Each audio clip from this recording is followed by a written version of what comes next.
What's going on, YouTube? This is KB Living, and yes, this is echoey because it's an empty bedroom, and as promised, we're finally going to start working in here.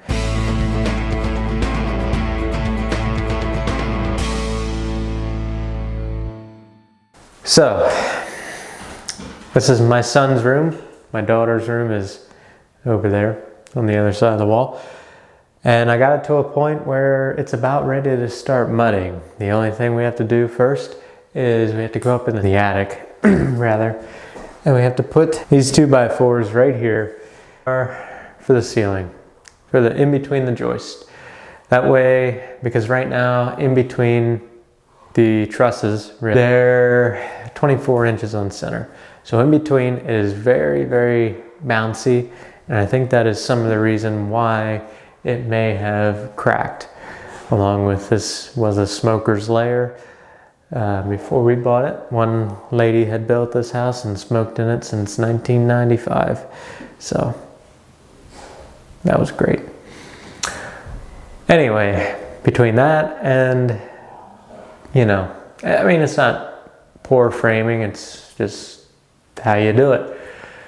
But I think that gap's just a little too much. So we're gonna go ahead and we're gonna cut those 2x4s down to length. We're gonna put them in between each truss, and then we're gonna come back down and we're gonna screw the drywall to the installed 2x4s. Then after that, we're ready to hot mud the seams, which means we take a special, it's not really special, it's all-purpose Elmer's glue and some water. We shake it up and we put it in 15-minute quick set mud, hot mud is what they call it. And the glue acts as a bonding agent. It allows the mud to stretch. That way the joints are less likely to crack later. And then we're gonna come back and then we can start mudding, which is my favorite part. It's not. But it's basically every single seam in both rooms. And there's quite a bit. Closets included. Ceilings, some corner stuff needs done. So there's really nothing to it but to do it. I'm gonna take you guys in the attic, and later in this series, we're gonna be putting the lights in the ceiling, and we're gonna... All right, excuse the poor lighting. So what we gotta do here is we gotta figure out where the seam is here in the bedroom. We can go from there, move the insulation away, and then we can start measuring and making some cuts. So we're gonna work on both bedrooms simultaneously, so that way they can both be finished at the same time, relatively, because the flooring kind of has to work that way, just the way I started it. So flooring has to kind of run into my daughter's room and then back into my son's room. So that's how we're gonna do. We're gonna be jumping back and forth. So that's why you're going to see some different scenes, but let's go ahead and find this seam. The best way is probably going to be able to stab something up through the drywall seam. It's been a little bit since I did all this work originally. I got the downstairs taped again and the master bedroom, and then after that I had to do it a couple times because I was an amateur, and I'm going to be the first to admit it. So I had a lot of learning to do, and I learned a lot of it from Vancouver Carpenter. So big shout out to him. Go check out his channel. I'll link him in the description below. Vancouver Carpenter, Canadian based, pretty much drywall guy. He does some finished work too, but he really helped me understand drywall and how to do it right. And he's the one who taught me the hot glue trick that I'm going to show you later. All right, as you can see here, that's the seam. We're going to be putting a 2x4 standing up across it, and then put a screw on either side of the drywall. I'm going to go ahead and finish uncovering the whole seam the whole way across, and then we'll come back, cut a few, show you how to put them in, and we'll go from there. Okay, so we got all that insulation cleared above here, and it was easy to tell when to stop because there was a stud running this way for the wall plate. Let's go ahead and cut some stuff and then we'll install. And I forgot just how dusty it is up there, because it's like I can taste it. It's gonna be in my nose for a while. First step is 16 1/4 of an inch.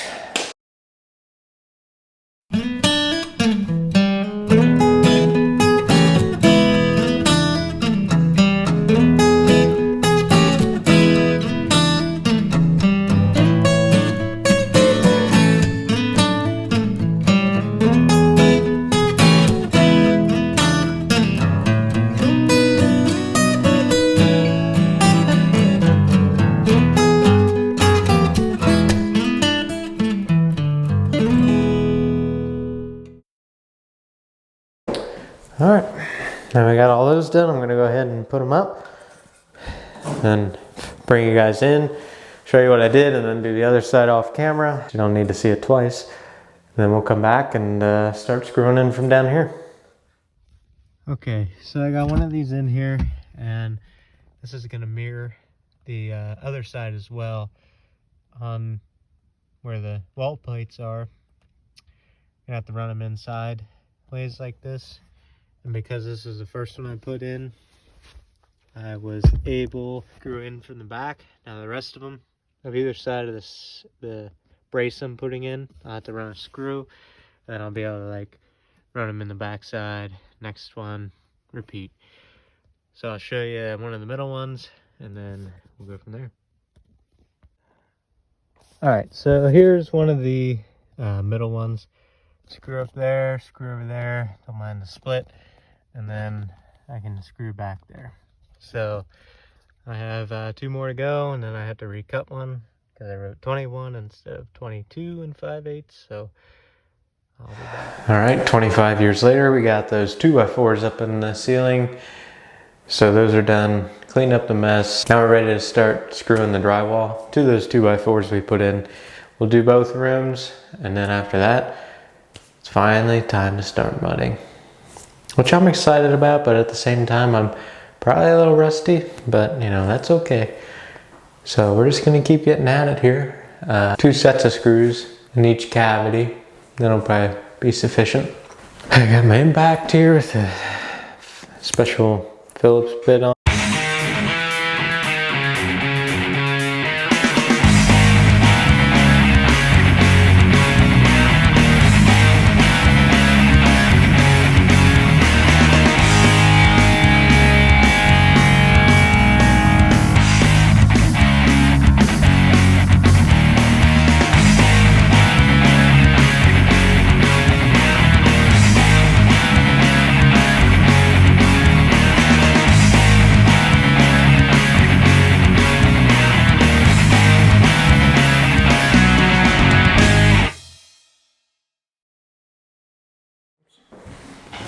All right, so we're back. And these are the 3 things that you're gonna need to make your hot glue mud. So you should probably use like a 45, 90 minute would probably be a good one to use, because this dries very fast and you gotta be quick. The first batch I'm gonna do a small batch just to get the hang of it. But what we're gonna do is, now like I said, this is not my technique.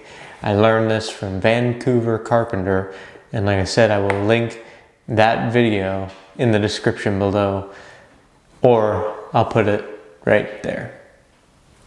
Okay, so I don't want to take any credit for this. This is his, not mine. But I just watched it to refresh my memory because it's been a while. So it's cool water you want to use, and it's about 50-50. So I think he put the glue in first, but I was in the bathroom cleaning the old glue mixture out, so I just put the water in. So cool water, glue, because what would happen if you put just the glue in your tray, it would kind of clump up. And for you wondering, I'm using a nice metal tray. I did have the plastic one, but this definitely is a better one to use. I probably break out my 6-inch, but this 3.5 will do, I think, just fine. And then I have a little plastic guy to mix it up. So what we're gonna do is first we're going to mix this glue. Oh, for the glue, it's Elmer's glue all, like construction glue, school glue, you know, whatever you gotta do, whatever you have access to. So I'm gonna go ahead, I'm just gonna pour it right, oh, already making a mess. All right, I think that's gonna be good enough for what we need. So then we added our glue. Now we're just gonna sit here and shake it up. Gonna need a little bit of water in your tray, so I'm gonna go put some in right now and add just a little bit of mud. And I'll get you guys in a little closer at one of these joints and I'll show you how to do it. Now, like I said, you gotta be quick with this 20-minute. I really wasn't thinking when I bought it, so okay. We're gonna go ahead and dump some of this glue mixture in. All right, go ahead and mix it up. All we're gonna do is we're gonna take this mud and just fill in the joint.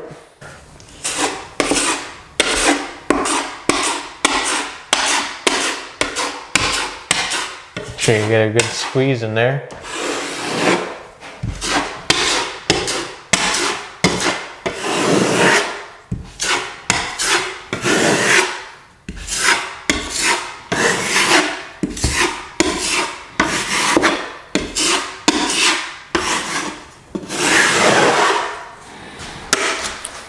Ah, yes, I should say that first you cut a big old V where your crack is, and then you make sure you vacuum it out.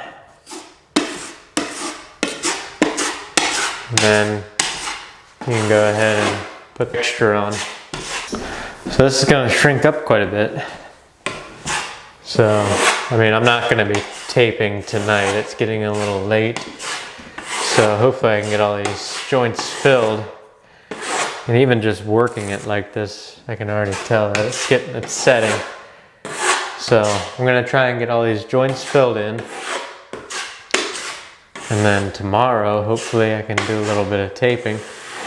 We're just gonna keep working around the wall here. And then we'll pop up to the ceiling.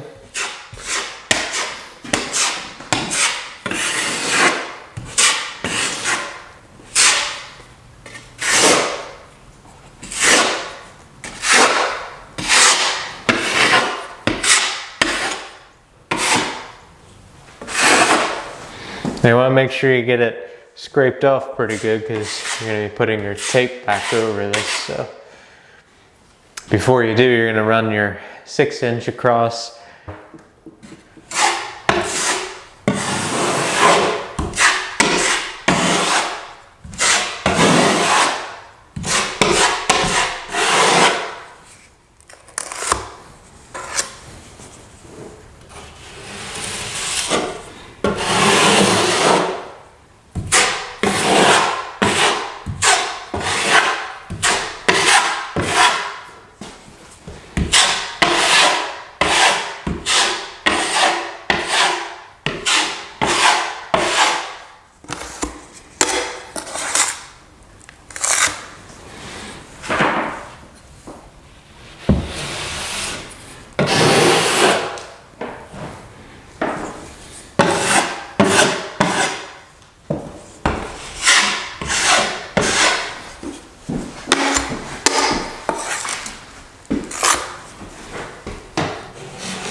Now, since these are already butt joints, probably gonna have to feather this out decently far.